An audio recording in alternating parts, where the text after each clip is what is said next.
course, a huge victory. She took out the defending champion in the previous round. Such an easy player to like and to get behind. Nobody warned center court about what was coming, and that's exactly why it landed with such force. A 21-year-old walks on the most famous tennis court on the planet, and half the crowd doesn't even know how to say her name correctly.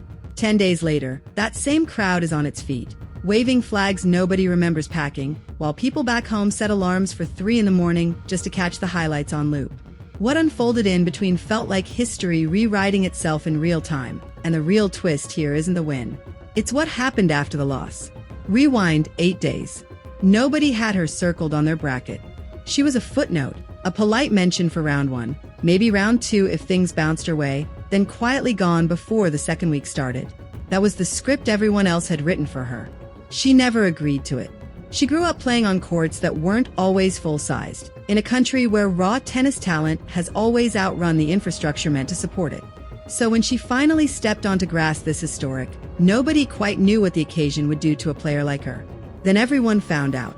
Her first real test was IgaSwiatek, the defending champion, a player who doesn't just beat opponents, she dismantles them. For a set and a half, that's exactly what appeared to be happening again. Then, somewhere in the second set, something shifted, so quietly the commentary team nearly missed it. Her eyes never drifted to the crowd, never flinched at the name printed across the net like a warning label. Her swings grew bigger, her footwork got earlier, nothing loud about it, just steady accumulation until the wall she was supposed to crash into simply wasn't there anymore. On match point, Swiatek's return sails long, and for 1 full second, nothing happens. Then the noise arrives and doesn't stop, because a relative unknown had just beaten a legend. By sunrise, this wasn't just a scoreline anymore, it was every front page across the Philippines. Office workers set alarms 2 hours early to catch the replays before their shifts. Students had exams that morning. It didn't matter. Nobody was sleeping through this. This is where the story should have quietly ended, one spectacular win, then reality reasserting itself the following round. Except waiting in the 4th round was someone who understood grass better than almost anyone left in the draw. Jasmine Paolini, a Wimbledon finalist 2 years earlier, flat, fast, ruthlessly efficient on exactly this surface. There was buried history too. Back in February, on a hard court in Dubai, Alex had beaten Paolini, and not narrowly, she dominated her. Paolini had carried that defeat quietly for 5 months, waiting for the right stage to answer it. So when the draw paired them together, this stopped being a tidy underdog story. It became personal, walking out onto a center court already louder than any 4th round crowd has a right to be. Alex glanced up at the stands, at flags that hadn't existed a week earlier. Paolini never looked at the crowd once. First point of the match, Alex's serve kicks out wide. Paolini barely gets a racket to it, and the roar that follows sounds like championship point already. Too early, too loud. For a moment it feels like the fairy tale is going to keep writing itself. It doesn't. 2 games later, Alex nets a routine forehand. Paolini holds, then holds again, and this stops being a coronation and becomes a genuine fight, momentum changing hands like a card trick nobody can follow. Alex was winning the crowd, Paolini was winning the games, and that gap is exactly where matches like this get decided. At 30 all, a rally stretches past 10 shots until a return clips the line and dies before Paolini can reach it. Break point. Alex invites a big second serve, and the return skids past Paolini before she's even chosen a direction. Break. But Paolini doesn't blink, not after Dubai, and breaks straight back, calm, almost bored-looking, the kind of calm that only comes from surviving pressure this size before. The rallies stretch longer now. Alex, serving to stay level, misses a ball she'd normally track down without thinking. Break point again. She misses her spot by inches. Paolini doesn't miss hers. Break. Alex smiles anyway, nods, more at herself than her box. Not done yet. Paolini builds on the lead, closing the set 6-4 with composure that makes the chaos before it look effortless. At the changeover, Alex stares at her racket strings as if the answer might be hiding inside them. For the first time all tournament, a real question hangs over the stadium. Is this where the story ends? She doesn't know it yet, but almost nobody watching remembered that earlier in this same tournament, Alex had already come back from a set down once before, which is exactly why her own coaching box never once looked panicked, even as the scoreboard screamed that they should.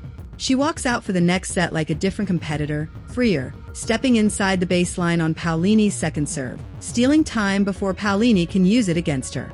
The crowd rebuilds itself carefully, excited but almost afraid to believe too soon. Alex holds to love, and the entire rhythm of the match resets in one game. Deep into Paolini's next service game, 3 returns land deeper than anything Alex had attempted all match, the third flat and blistering down the middle past Paolini before she's finished her split step. Deuce, deuce again. A let cord bounces Alex's way, pure luck, and she rips it cross-court. Break. This time the noise isn't celebration, it's relief, an entire building exhaling at once. Serving to consolidate, Alex drops to 15-30, exactly the kind of moment a comeback quietly slips away. It doesn't slip.